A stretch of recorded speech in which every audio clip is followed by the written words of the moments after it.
ನಿನ್ನೆಯಷ್ಟೇ ಮಡಿಕೇರಿ ಹೊರವಲಯದ ಮಂಗಳೂರು ಮಡಿಕೇರಿ ರಾಷ್ಟ್ರೀಯ ಹೆದ್ದಾರಿ ಸಮೀಪ ಬೃಹತ್ ತಡೆಗೋಡೆಯೊಂದು ಬಿರುಕು ಬಿಟ್ಟು ಬಹಳ ಆತಂಕವನ್ನು ಸೃಷ್ಟಿ ಮಾಡಿತ್ತು.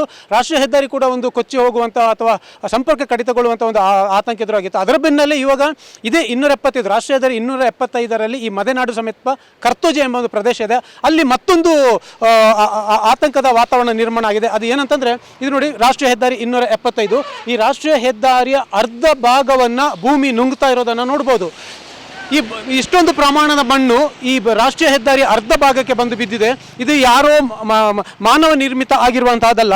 ಇದು ಪ್ರತಿ ವರ್ಷ ಕಳೆದ 3 ರಿಂದ 4 ವರ್ಷಗಳಿಂದ ಆಗ್ತಾ ಇರುವಂತಹ ಒಂದು ಅನಾಹುತ.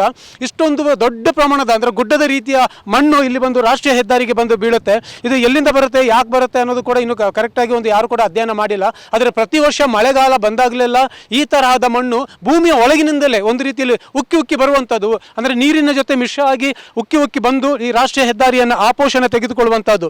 ಇಲ್ಲಿ ಈ ಮಣ್ಣನ್ನು ನೋಡಿದರೆ ಒಂದು ರೀತಿಯಲ್ಲಿ ಬಿಳಿ ಬಣ್ಣದ ಈ ಸುಣ್ಣದ ಕಲ್ಲಿನ ಮಾದರಿಯಲ್ಲಿ ಇರುವಂಥದ್ದು, ಅಂದರೆ ಬರೀ ನೀರು ಮಿಶ್ರಿತವಾಗಿರುವಂತಹ ಕೆಸರು.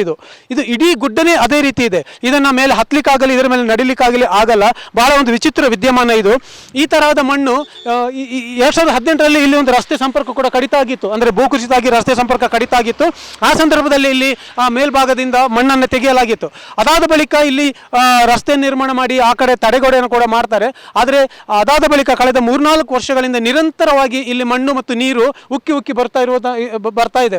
ಈ ವರ್ಷವೂ ಕೂಡ ಕಳೆದ ಎಲ್ಲ ವರ್ಷಗಳಿಗಿಂತ ಅತಿ ಹೆಚ್ಚು ಪ್ರಮಾಣದಲ್ಲಿ ಇಲ್ಲಿ ಮಣ್ಣು ಉಕ್ಕಿ ಬಂದಿರೋದನ್ನು ನಾವು ನೋಡ್ಬೋದು. ಇಲ್ಲಿ ರಾಷ್ಟ್ರೀಯ ಹೆದ್ದಾರಿಯ ಮಧ್ಯ ಭಾಗದವರೆಗೆ ಇವಾಗ ಬಂದಿರೋದನ್ನು ಕೂಡ ನಾವು ನೋಡ್ಬೋದು. ಇದರಿಂದಾಗಿ ಸಹಜವಾಗಿ ಇಲ್ಲಿ ರಾಷ್ಟ್ರೀಯ ಹೆದ್ದಾರಿಯಲ್ಲಿ ಓಡಾಡುವಂತಹ ವಾಹನಗಳಿಗೆ ಸಮಸ್ಯೆ ಆಗಿದೆ. ಯಾಕಂದರೆ ಇದು ಸ್ವಲ್ಪ ತಿರುವಿನಲ್ಲಿ ಇರುವಂಥದ್ದು, ಎದುರಿನಿಂದ ಬರುವಂತಹ ವಾಹನಗಳು ಕೂಡ ಕಾಣೋದಿಲ್ಲ. ಹಾಗಾಗಿ ಈಗಾಗಲೇ ಅಲ್ಲೊಂದು ಬ್ಯಾರಿಕೇಡ್ಗಳನ್ನು ಅಳವಡಿಸಿ ಬರುವಂತಹ ವಾಹನಗಳಿಗೆ ಒಂದು ಎಚ್ಚರ ಕೊಡುವಂಥ ಒಂದು ಸನ್ನಿವೇಶವನ್ನು ಕೂಡ ಕಾಣ್ಬೋದು. ಇನ್ನು ಇಲ್ಲಿಗೆ ಈ ಭೂಗರ್ಭ ಶಾಸ್ತ್ರ ತಜ್ಞರು ಭೇಟಿ ನೀಡಿ ಈ ಥರ ಒಂದು ಕರ್ತೋಜಿಯಲ್ಲಿ ಈ ಥರ ಒಂದು ಯಾಕೆ ಆಗ್ತಾ ಇದೆ ಅನ್ನೋದನ್ನು ಕೂಡ ಇಲ್ಲಿ ಅಧ್ಯಯನ ಮಾಡಬೇಕಾಗುತ್ತೆ. ಇಲ್ಲಿ ಬೇರೆ ಎಲ್ಲೂ ಆಗದೇ ಇರುವಂತಹ ಒಂದು ವಿಚಿತ್ರ ವಿದ್ಯಮಾನ ಇದು.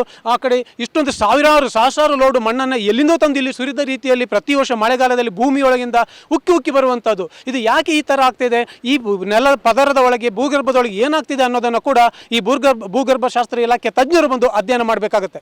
ಕ್ಯಾಮರಾಮನ್ ನವೀನ್ ಜೊತೆ ಗೋಪಾಲ್ ಸೋಮಯ್ಯ, TV9 ಕೊಡಗು.